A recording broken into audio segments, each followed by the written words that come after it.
It was 1884. Leaders from European countries met in Berlin, Germany. They met to talk about Africa. This meeting was called the Berlin Conference. Africa wasn't invited. Like cutting a cake, they divided the continent. They drew lines on maps. These lines split up groups of people who shared the same culture and language. They ignored the boundaries and kingdoms that were already there. This meeting decided Africa's future. It started a time of colonialism. The Berlin Conference had a big impact. It began the scramble for Africa. European countries hurried to claim parts of Africa. They wanted Africa's resources. They wanted its land and its people to work for them. This was the start of a very difficult time for Africa. In 1895, Kenya came under British control. It became a British protectorate. This was the start of direct rule by the British. They set up their own government. They made their own laws and systems. Traditional ways of governing were weakened. At first, the British East Africa Company ran the protectorate, but they weren't making enough money, so the British government took direct control. This made their hold on Kenya even stronger.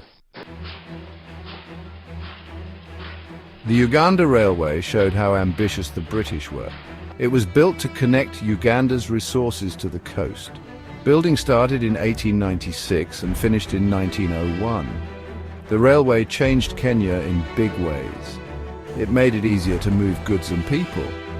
The railway also brought other changes. Towns and cities grew. Workers from India came to help build the railway. These workers later settled in Kenya, making it even more diverse.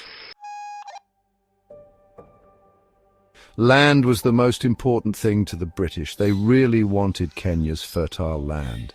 They saw it as a chance to make money from farming. They brought in crops like tea and coffee.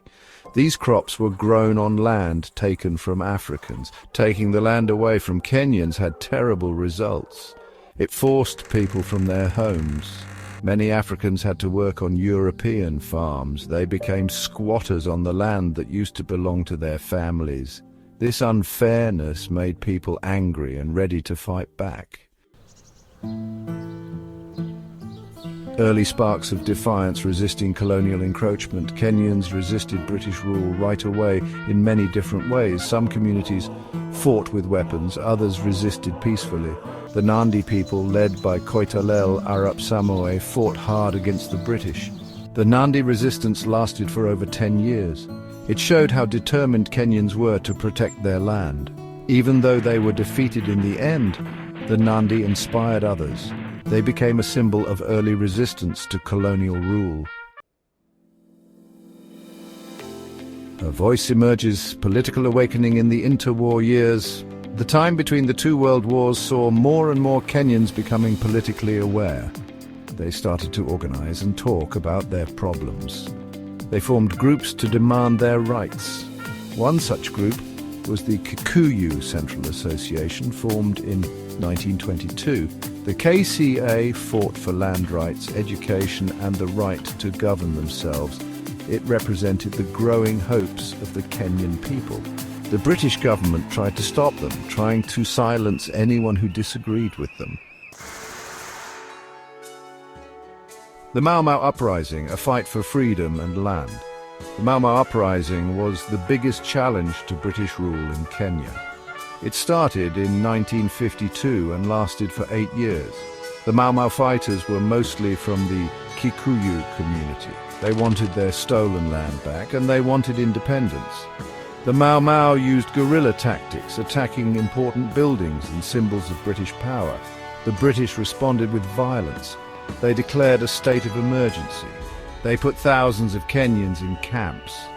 Even though the Mau Mau were defeated, they played a big part in bringing independence to Kenya sooner. Uhuru, the dawn of independence. The Mau Mau uprising changed how the British thought. It showed them that colonial rule couldn't continue. It also made other countries criticize the British for their cruelty. Talks about independence started. On December 12, 1963, Kenya finally became independent. Jomo Kenyatta, an important leader, became Kenya's first prime minister. Everyone celebrated. Raising the Kenyan flag showed the end of an era. Scars of the past, seeds of the future, Kenya's colonial legacy. Kenya's time as a colony still affects the country today. The impact of colonialism is complicated. It left behind big differences between people.